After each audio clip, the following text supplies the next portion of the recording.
sexual intimacy, sexual wholeness is definitely important and a part of spiritual formation to get clear on this. Because if Yes. you don't have clarity on sexuality from a biblical point of view, it's pretty much a guarantee that your marriage is going to suffer.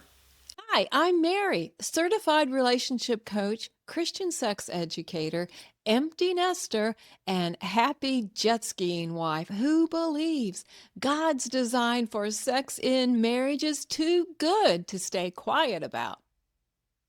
And I'm Katieann, senior pastor, wife, mom to four kiddos, and I always love having some fun, even when we're diving into the deep and holy conversations about marriage and sex. So, welcome to the Sexual Wholeness Revival Podcast. Hi, everybody. We are so glad you're here. And if you caught last week's episode about church leadership and what our hopes and dreams are for them or what some of the problems are, then you will totally be tracking with us because today is going to be kind of a part 2 for that. We are going to just be exploring what are the good things that we want church leadership to understand and to be promoting. And I have to tell a little story on myself. I have been in leadership for years and years and years and never paid, but always volunteer staff or else just volunteer to lead up some things.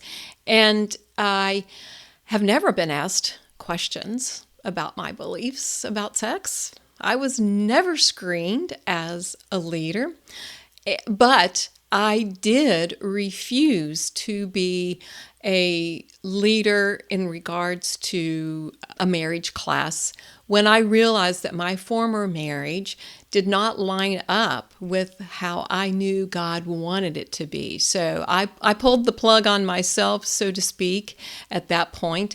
But we always hope that, as Katieann described in last week's episode, that there's accountability and relationship, or accountability based on relationship, that's going to help determine what everybody's perspective is on this. So I don't know, maybe you have fit into some of these scenarios. Where I really want to focus today is because God says sexual intimacy in marriage is good.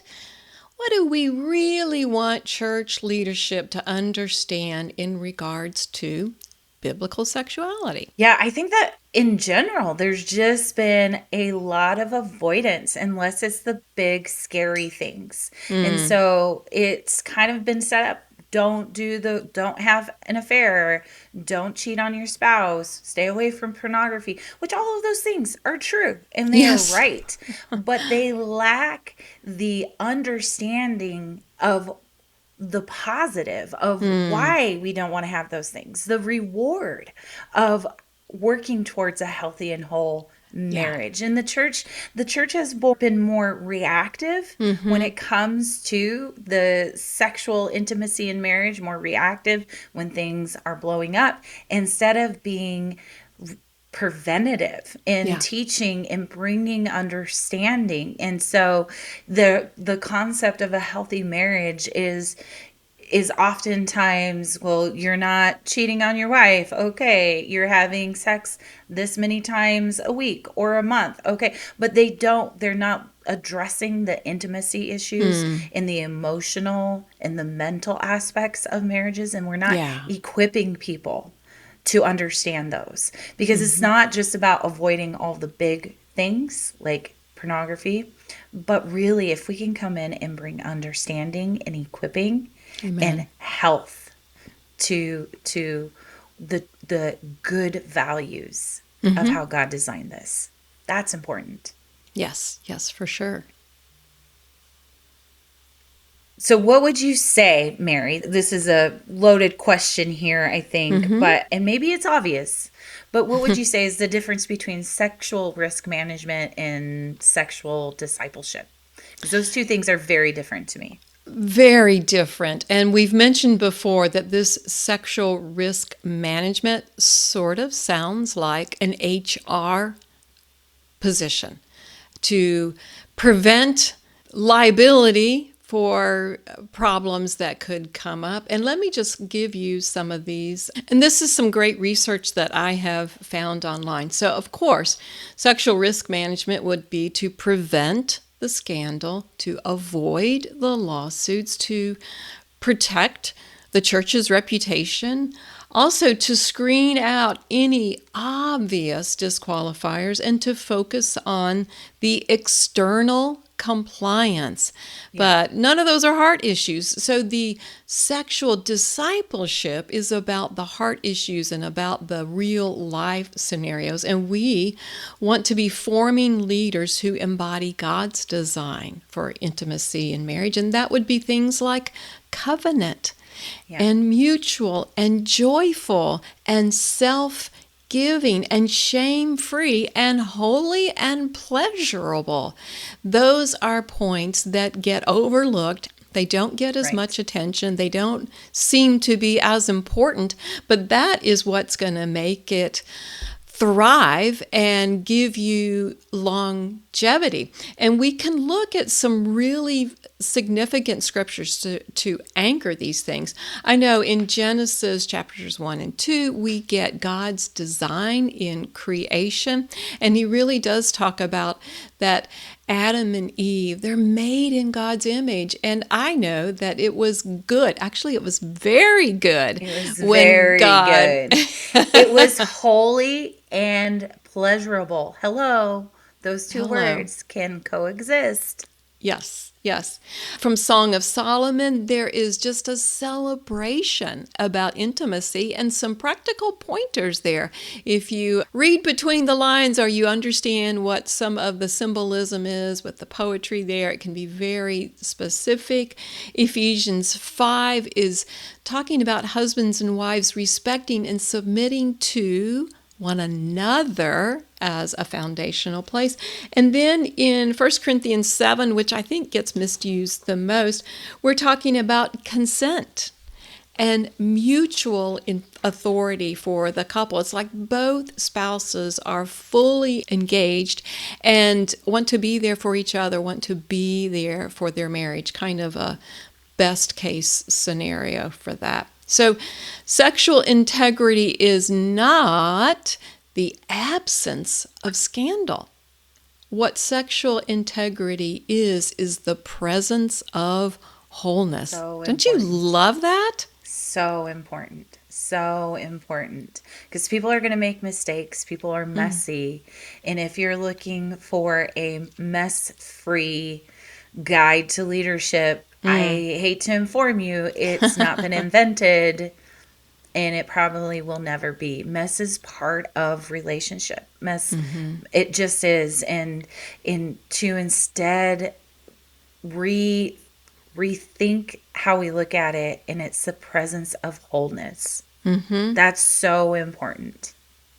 And before we get to our next question, I found a side-by-side comparison of sexual risk management compared to sexual discipleship. And I want to go through this. There's not that many of them. And listen, for our audience, if you are enjoying some of these facts and lists and questions and you want to have a copy of it, I'll be happy to send it to you. Just please put that in the comments and I can get that to you. But what we have for sexual risk management, have you sinned? Crossing over to sexual discipleship, are you whole? Yeah. So we can see different emphasis. For risk management, avoid porn. For sexual discipleship, cultivate intimacy. For sexual risk management, guardrails, don't, watch, careful, which are important, but sexual discipleship, this is formation. This is a whole practice. It's not just what not to do and what to watch out for, but what to grow and to incorporate. Just two more here for sexual risk management, behavior monitoring. Now, it needs to happen, especially if there's a restoration period, but that is measuring external only and maybe not representative of what's going on a heart level. So, crossover to sexual discipleship, and that is heart shepherding, which I thought, ooh, that is a great phrase. That really speaks to a place of safety and encouragement and mentoring, a lot of good things there. And then the last one for sexual risk management would be liability prevention. Yeah, that's nice, but what does that do for everybody at large? So sexual discipleship would actually be marriage strengthening, that proactive place that we are saying yes to all of the good that God designed for sexual intimacy in marriage as our foundational place. And then once we're clear on what God designed in marriage, then we are able to help singles, help youth, help other individuals just processing sexuality at large. But knowing what God designed in marriage is the foundational place. Yeah. And I just also want to point out that when you are responsible as the leader, senior pastor, whatever it is of your ministry, it is important to go through risk management. There's a reason why they have insurance and people have to sign liability waivers. We can't have somebody downstairs working in our kids ministry that has failed a background check. We have these things on purpose. They are liability issues. They are risk management issues. But our main goal is always back to discipleship. And that's really what Jesus modeled. And that's what we're commanded to do. Go and make disciples. But we've limited our discipleship to certain things. And when Jesus is telling us to make love believable, that includes our marriages, and it includes sexual wholeness. That's good. That's good. We need to see how it hits every level there. Yeah. So why does it matter what leaders will believe? Like, this is, I can go to a church and I don't necessarily have to believe everything the leader believes, but why does it matter what leaders believe? We know that leaders will reproduce what they believe. What you are committed to, core values internally, are guiding forces, and that will influence all of your decisions. And I'll just kind of frame this in three different ways. First of all, if a leader views sex as an obligation, they're going to teach duty. And that just squashes, oh my goodness, that place of love and joy and freedom. So that will not have the weight that we want it to, or the significance. Right. Another view, if they avoid the topic of sex, then the church remains silent, and silence can do almost as much harm as misinformation. I always go, it's missing information or misinformation. Both of those can just wreck us, because we can be trying to fill in the blanks without a godly influence, and who knows what's going to happen from that point. And then the other one I would say is, if a leader carries shame, that means it's from their own past experience, it's from their own life. If they are walking in that shame, then the whole congregation will inherit the shame. And we don't want that. I know there's many times that we are walking in shame and we're not aware of it. That's why accountability that we've been emphasizing is so important. When you have relationships and you are able to speak into one another, maybe you can identify that. And I know I'm pretty aware when these things happen. It's like my ding, ding, ding, ding, my meter's going off, and I go, oh, I sense some shame there. I sense some covering there, covering in a negative way, like hiding. And I know that just needs to be brought to the light, because when we bring it to God's light, we're bringing it to the truth, and that is when we're going to get some freedom and get to that place where it feels more like joy. Yeah.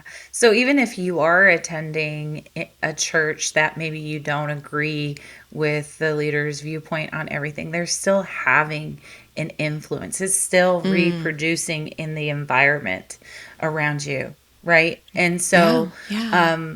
I think it's really important as leaders that we understand that just like our children will do what we do, not necessarily what we say. It goes the same for our leadership. Like, people Yeah. are watching what we do, and even hidden and unspoken places have an influence in the unseen realm. Right, right.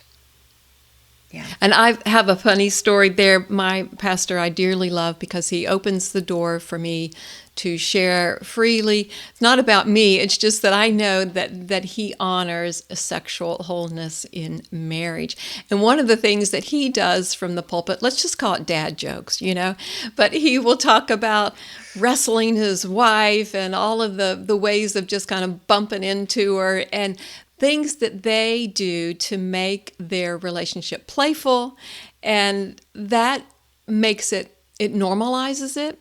It makes it seem like, okay, this could happen in my everyday life. If it's happening for the pastor, if he feels comfortable enough that he's able to share it, then it's good. So it's sort of like putting an unofficial stamp of approval on what sexual intimacy in marriage looks like. So it just brings me joy. It's like, okay, the daddy of the house has got a comfort zone, and it's healthy, and I feel safe, and I feel like I can thrive in this house.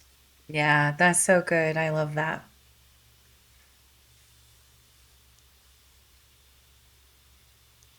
And I'm wondering, for you, Katieann, being in leadership, what would you call some indicators that leaders are healthy in their view about sexual intimacy?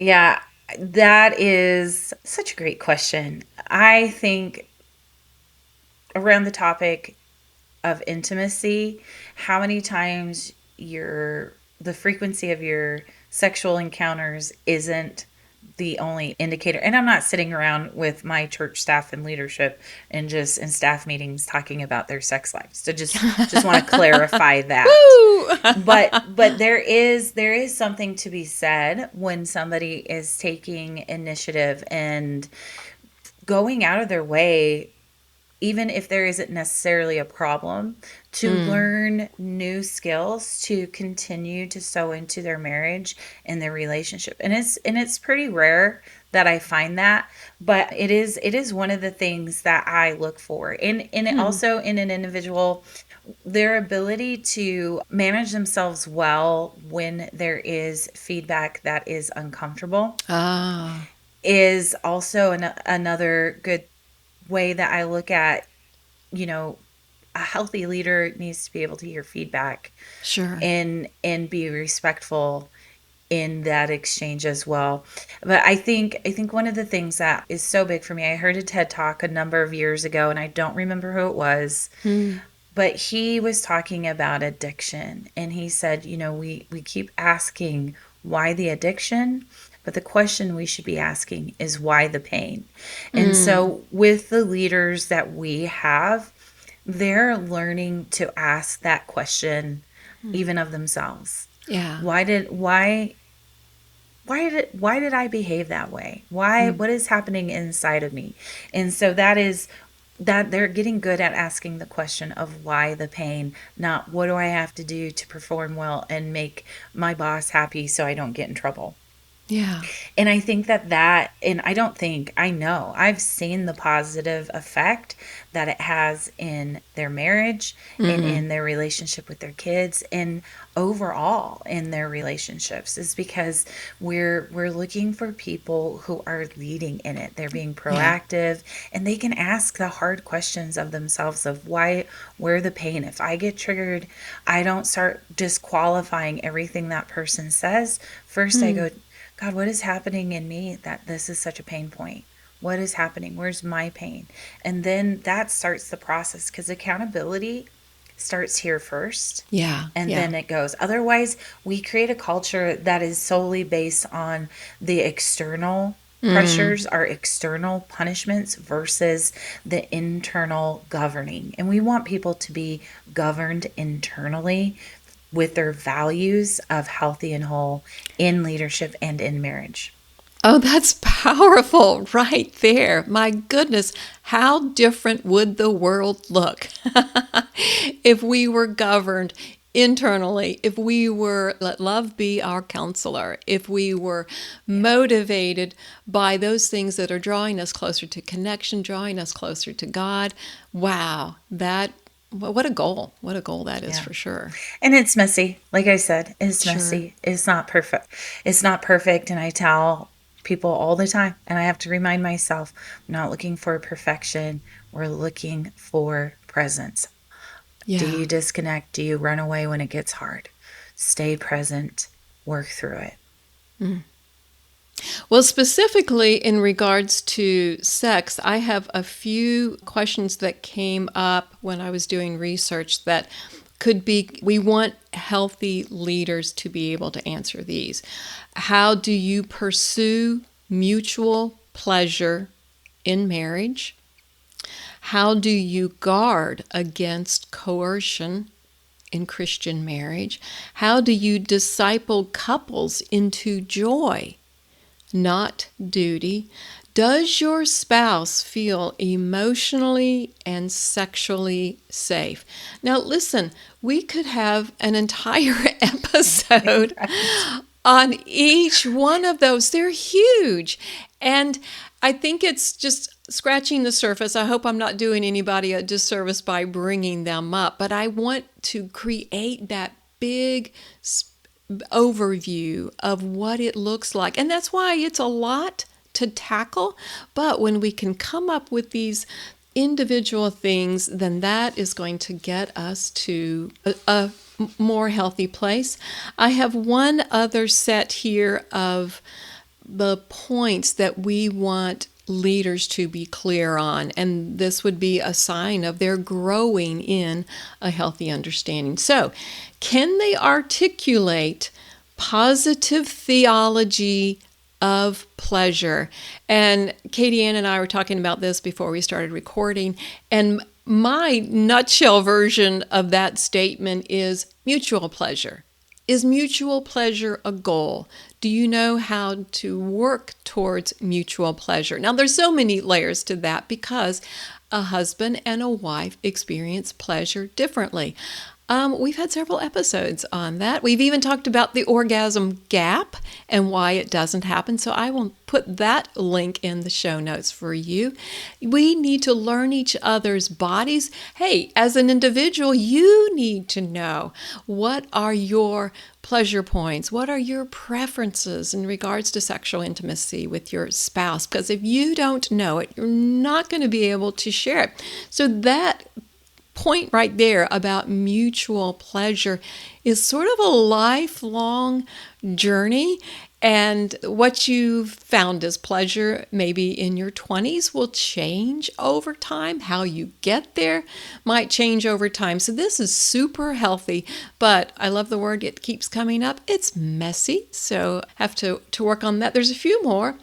Understand consent within covenant. Just because you're married doesn't mean you get to call all the shots and your spouse has no voice. Hey, we typically think of this as the male being domineering and driving, but it happens on both sides. So consent is a part of mutual. That means we both want to work on things. We both want to be closer. And it takes both of you. That's why you got married, to have two people in your marriage. Also, to reject, here's a heavy one. Take a deep breath, everyone. It's a big one. Reject coercive interpretations of headship. On a few episodes back, we talked about how traditionally all literature about sex was male researched and male written. So they were Right. covering the male perspective. And Right. I understand if that's how history has played it, then it makes sense. But we're not still there. And so we don't want to fall into the male calling all the shots. Okay, I think that's been my same answer for all three of these. Am I making a point or what? And so then the next one, the last one here with my little list, is to see marital intimacy as spiritual formation. Yes, so And good. I know that we have these topics that are like, oh, well, that's spiritual. We need to talk about healing, and we need to talk about tithing, and we need to talk about evangelism, which are all wonderful and good. But sexual intimacy, sexual wholeness is definitely important and a part of spiritual formation to get clear on this. Because if Yes. you don't have clarity on sexuality from a biblical point of view, it's pretty much a guarantee that your marriage is going to suffer. And if Right. your marriage suffers, your children will be affected. There will be less security in your marriage. I mean, especially if you're in church leadership. Well, the Yes. ripple effect is sad and scary, though. So that is why we are bringing it up. And I have a challenge for you. Hey, if you stayed with us this long, I think you are ready to step it up. And the challenge is, we ask the question, how can we get there? How can we get to this place where we have healthy leaders who have this understanding about God's design? And also, if you want this leadership, if you want this place of health for your leadership, will you pray for them more than you have? Will you share even this episode with other people so that they can get some more understanding? And will you pursue these things for yourself, getting clear on what sexual discipleship is? I hope Yeah. that you will. Yeah, and I just want to say something that I repeat all the time, and it's first for me is you can preach the gospel, you can go to the nations, you can raise the dead, heal the sick, cleanse the leper, but if your spouse is afraid of you or Oh, trying to survive you or your kids try to avoid you, you're missing it. Revival starts here. yeah. This is what will change the world. Revival starts here. It's two powerful people going, wait a minute. I we have some dysfunction. We can never be perfect, but it starts here. And so whether you're a leader or not, I just want to encourage you to pursue these things, to pursue intimacy, to pursue wholeness, because it's not just for you, it's for the generations to come. And this is really where revival starts. It starts here in the home. Absolutely, absolutely. If you want some more help on this specifically in regards to ministry leaders, I do have a 2-day training. I do it live. We go through a lot of these topics, get everybody to a comfortable place. And I will put a link in the show notes where you can check that out. It is training ministry leaders to help their people find sexual wholeness. So look for that in the show notes if that is something that interests you. Amen. And until next time, let's bring back wholeness.